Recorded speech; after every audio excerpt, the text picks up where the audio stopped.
BBMP ಅವ್ರ ಅಂಡರ್ಸ್ಟ್ಯಾಂಡಿಂಗ್ನಲ್ಲಿದ್ದಾರೆ. ಏನು ಮಾಡಿಬಿಟ್ರು, ಮೂರ್ತಿ ಅವರು ಬಂದುಬಿಟ್ಟು ಇಂಜಿನಿಯರು ಎಲ್ಲ ಹೊಡೆದಾಗ್ಬಿಟ್ರು. ಆಮೇಲೆ ಇವಾಗ ಬಂದುಬಿಟ್ಟು ಅದು ಹೊಡೆದಾಗ್ಬಿಟ್ಮೇಲೆ ಅಲ್ಲಿ ಕಾರ್ ನಿಲ್ಲಿಸಿದ್ದಾರೆ. ಮುನಿರಾಜು, ಮಂಜುಳಾ, ರತ್ನಮ್ಮ. ಅಲ್ಲಿ ಮುನಿರಾಜು ಅಂತ ಇರೋನು ಏನು ಮಾಡ್ತಾನೆ, ಅಲ್ಲಿ ಕಾರ್ ನಿಲ್ಲಿಸ್ಬಿಟ್ಟು ನಾನು ಹೋಗಿ ತಗೋಕೆ ಹೋಗಿದ್ರೆ ನನಗೆ ಒಡೆಯಕ್ಕೆ ಬರೋದು, ನನ್ನನ್ನು ತಳ್ಳಿಬಿಟ್ಟಿದ್ದಾನೆ 2-3 ಸತಿ. ಮಂಜುಳಾ ಅಂತ ಹುಡುಗಿದಲ್ಲ, ಅವಳು ಕುಂಟ ಅಂತ ಕೆಟ್ಟ ಮಾತಿನಲ್ಲಿ ಬೈತಾಳೆ. Recently, few of the BBMP officers and the neighborhood people there have joined together to evict them and make use of that space for their profit.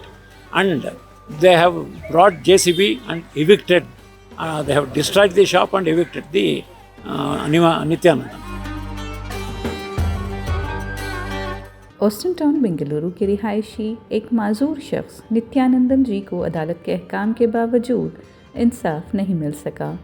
साल 2012 में माजूर अफराद के लिए जारी सरकारी स्कीम के तहत उन्हें एक छोटे से प्लॉट पर ऑटोमोबाइल बैटरी की दुकान चलाने की इजाज़त दी गई थी। उनके पास BBMP का लाइसेंस और बरक़ी कनेक्शन भी था और वो 10 साल से ज़ायद अरसे तक क़ानूनी तौर पर कारोबार चलाते रहे। लेकिन इस मकाम की कीमती हैसियत को देखते हुए मकामी पड़ोसियों ने मुबैना तौर पर BBMP के असिस्टेंट एग्जीक्यूटिव इंजीनियर AEE मुरली के साथ मिली भगत करते हुए पहले दुकान के रास्ते पर गेट लगाया और फिर बग़ैर किसी नोटिस के BBMP ने JCB से दुकान को मुनहदम कर दिया। यहाँ तक कि माजूर अफराद के हुकूक़ के कमिश्नर को भी मामले में मुदाखलत करने से रोक दिया। 13 दिसंबर 2024 को कर्नाटक हाई कोर्ट ने वाज़ेह तौर पर हुक्म दिया कि जब तक कोई मुतबादल मकाम फराहम न किया जाए, नित्यानंदन को वहीं 6 बाई 7.9 फीट की दुकान दोबारा तामीर करने की इजाज़त दी जाए। लेकिन पड़ोसियों ने वहाँ कार खड़ी करके जगह पर कब्ज़ा कर लिया। अदालत ने 4 अप्रैल 2025 को इस अपील को मुस्तरद कर दिया और BBMP की मिल्कियत और नित्यानंदन के हक़ को बरकरार रखा। इसके बावजूद BBMP के अफसरान ने अदालती हुक्म पर अमल नहीं किया। मकामी MLA की खामोशी और पुलिस का अदम ताउन इस जुल्म को मज़ीद बढ़ा रहा है। BBMP के चीफ कमिश्नर को कार्रवाई का हुक्म देने के बावजूद कोई अमल नहीं किया गया। नित्यानंदन आज भी अपने रोज़गार के हक़ के लिए जद्दोजहद कर रहे हैं, जो कि माजूर अफराद के हुकूक़ से मुताल्लिक़ क़ानून 2016 की संगीन खिलाफ वर्जी है। समाजी कारकुन, मीडिया इदारों और माजूरों के हुकूक़ की तंजीमों से अपील कर रहे हैं कि वो इस मामले को उठाएं और ज़िम्मेदारों को जवाबदा बनाएं। ಸರ್, ನಾನಿರೋದು ಆಸ್ಟಿನ್ ಟೌನು ಸೌತ್ ರೋಡ್ನಲ್ಲಿದ್ದೀನಿ. ನಮ್ಮ ಅಂಗಡಿ ಅಲ್ಲೇ ಇತ್ತು. ಸುಮಾರು 20 ವರ್ಷ 15 ಇಯರ್ಸಿಂದ ನಾನು ಅಲ್ಲಿ ಅಂಗಡಿ ನಡೆಸ್ತಾ ಇದ್ದೀನಿ.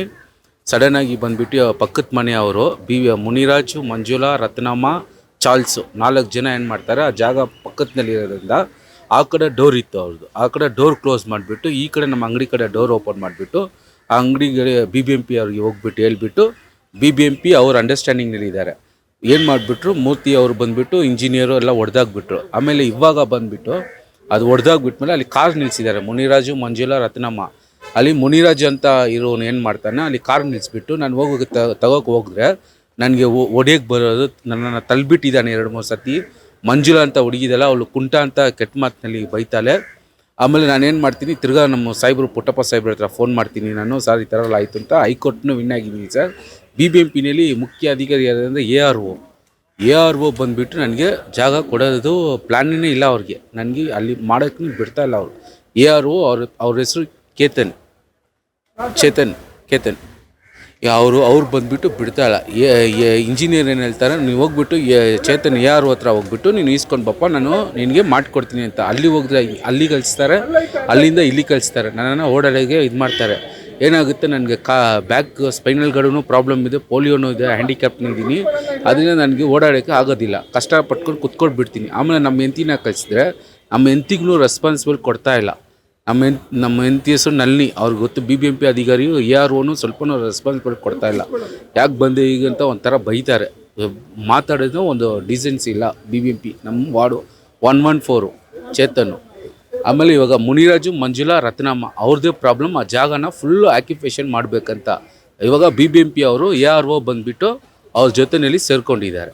ಪರ್ಮಿಷನ್ ನನಗೆ 20 ವರ್ಷ ಮುಂಚೆ ಹ್ಯಾಂಡಿಕ್ಯಾಪ್ಟಿಂದ ಕೊಟ್ಟಿದ್ರು. ಅಂಗಡಿ ಕೊಟ್ಟು ಲೈಸೆನ್ಸ್ ಕೊಟ್ಟು ಅಂಗಡಿ ಕೊಟ್ಟು ಎಲ್ಲ ಮಾಡಿದರು.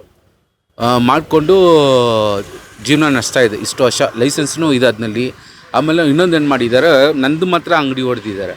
ಅಲ್ಲಿರೋದು ಲೈನ್ ಅಂಗಡಿ ಸ್ಕೆಚ್ನೂ ಇದೆ ಅದ್ನಲ್ಲಿ ಲೈನ್ ಆ ಬಿಲ್ಡಿಂಗ್ ಆ ಜಾಗನಲ್ಲಿ ಒಂದು ಬಿಲ್ಡಿಂಗ್ನು ರೋಡ್ ಕಡೆ ತನಕ ಬಂದಿದೆ.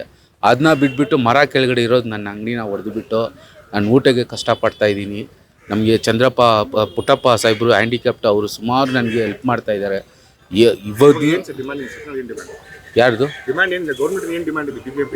ಡಿಮ್ಯಾಂಡ್ ಅಂದರೆ ಅವರ ಜಾಗನ ಅವರು ಆಕ್ಯುಪೇಷನ್ ಮಾಡೋಕ್ಕೆ BBMP ಕಡೆಯಿಂದ ಇನ್ನೊಬ್ಬರು ಪೊಲಿಟಿಕಲ್ ಸ್ವಲ್ಪ ಇದ್ದಾರೆ.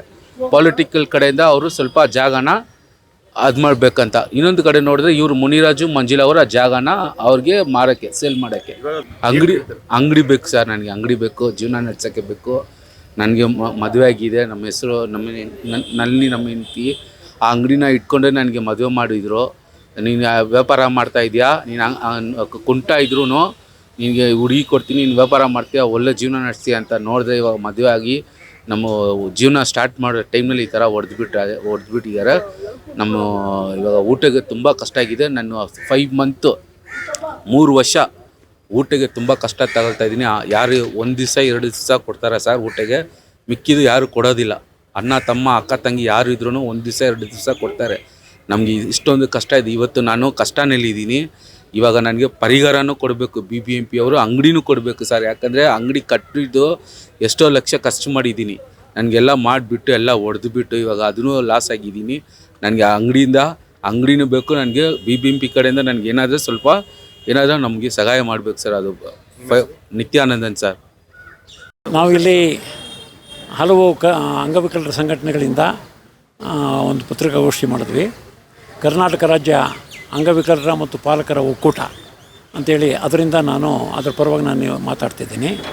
ಇಲ್ಲಿ ನಿತ್ಯಾನಂದನ್ ಅಂತೇಳ್ಬಿಟ್ಟು ಒಬ್ಬರು ತೀವ್ರ ಅಂಗವಿಕಲತೆಯಿಂದ ಬಳಲ್ತಾ ಇರೋರು 15 ವರ್ಷದಿಂದ ಒಂದು ಅಂಗಡಿ ಇಟ್ಕೊಂಡು ಜೀವನ ಮಾಡ್ತಿದ್ರು. ಈಗ BBMP ಅಧಿಕಾರಿಗಳು ಮತ್ತು ಅಲ್ಲಿ ಸ್ಥಳೀಯರು ಸೇರಿಕೊಂಡು ಅವರು ಇವ್ರನ್ನ ಅಂಗಡಿಯಿಂದ ಎತ್ತಂಗಡಿ ಮಾಡಿಸಿದ್ದಾರೆ. ಹೈಕೋರ್ಟ್ ಆರ್ಡ್ರ್ ಆಗಿದೆ. ಹೈಕೋರ್ಟ್ ಆರ್ಡ್ರು 2 ಸತಿ ಆಗಿದೆ.